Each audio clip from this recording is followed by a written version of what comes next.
이번 주의 뉴스토리 텔링입니다. 첫 번째 뉴스는 미국 정부가 황당한 이유로 일론 머스크 조사에 착수했는데요. 미국 정부가 일론 머스크의 회사 스페이스X가 해외에서 온 피난민을 고용하지 않았기 때문에 조사에 착수했습니다. 참 황당한 일인데요. 어웬 팟캐스트의 데이비 삭스는 이 조사가 말도 안 되는 이유는 두 가지라고 말했습니다. 첫 번째 이유는 국가 안보 때문인데요. 스페이스X는 보통 미국 자국민이나 영주권자들만 고용하는 걸로 알려져 있습니다. 자신들의 로켓 기술, 국방 관련 기술이 해외로 빼돌려지는 걸 방지하기 위함인데요. 만약 바이든 정부의 지침대로 피난민을 고용하게 되면 해외에서 온 스파이가 피난민으로 위장하여 스페이스X에 취직을 하고 기술을 빼돌릴 위험이 있습니다. 국방 관련 회사인 럭히드 마틴, 앤드릴 같은 회사들도 이러한 이유로 미국 국민 또는 미국 영주권자들만 고용을 하고 있습니다. 두 번째는 취직 자격 때문입니다. 스페이스X는 보통 석박사 출신 S급 인재들도 취업하기 힘든데 피난민들이 스페이스X에 취직할 가능성이 매우 낮기 때문입니다. 스페이스X에 취직할 실력이 되는 사람들은 아마 애초에 피난민이 될 가능성이 낮았을 것이라고 주장하고 있습니다. 그럼 미국 정부는 일론 머스크를 왜 건드리는 걸까요?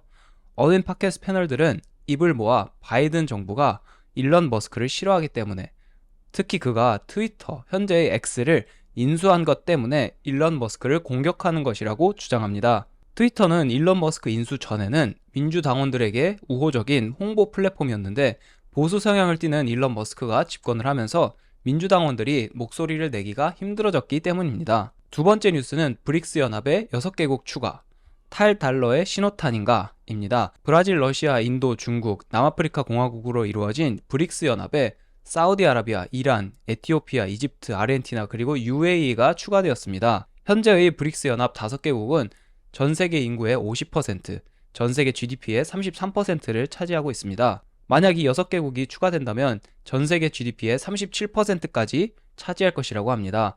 참고로 G7, 캐나다, 프랑스, 독일, 이탈리아, 일본, 영국, 미국은 1995년에만 해도 전 세계 GDP의 45%를 차지했으나 점차 영향력이 감소하면서 현재는 30%로 줄었습니다. 새로운 브릭스 연합은 전 세계 석유 생산의 54%를 차지하고 만약 내년에 베네수엘라, 알제리, 카자흐스탄이 추가된다면 전 세계 석유 생산의 90%를 차지할 것이라고 합니다. 또한 브릭스 연합은 세계에서 식량 생산을 가장 많이 하는 국가 6개국 중 5개국, 중국, 브라질, 인도, 아르헨티나, 러시아가 포함되어 있습니다. 중요한 건 앞으로 5에서 10년 내에 브릭스 연합은 달러를 쓰지 않고 자신들의 통화로 무역을 하는 것을 목표로 삼고 있습니다. 중국이 브라질과 위안화로 무역을 하려고 하고 사우디아라비아가 중국과 석유 거래를 할 때 위안을 통화로 쓰는 걸 고려하는 것도 이 같은 맥락에서 나온 조치입니다. 다만 이들은 새로운 화폐를 만들려는 것은 아니고 서로 거래를 할 때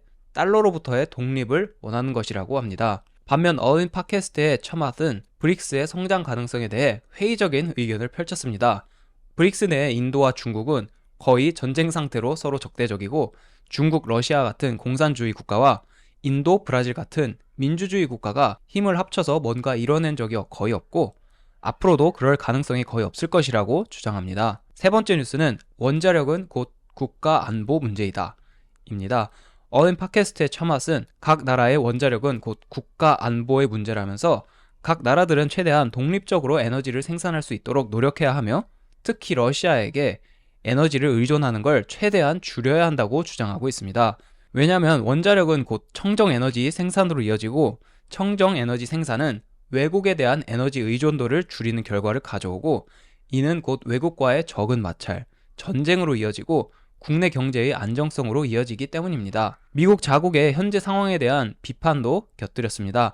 인도는 최근 자체 원자로 가동에 성공해서 독립적인 에너지 생산을 향해 나아가고 있는데 미국은 정책 문제, 입법 문제, 님비 문제 등 원자력 발전을 가속화할 수 없는 상황이라고 자책했습니다. 또한 국제적으로 중국은 다른 나라들이 원자력 발전을 할 수 있도록 실질적인 도움을 주며 경제적인 이득을 취하고 있는데 미국은 도움은커녕 해외로 가서 강연만 하는 수준이고 다른 나라들이 미국이 실질적으로 도움을 줄 수 있는지 오히려 해가 되지 않는지 의심하는 상황이라고 합니다.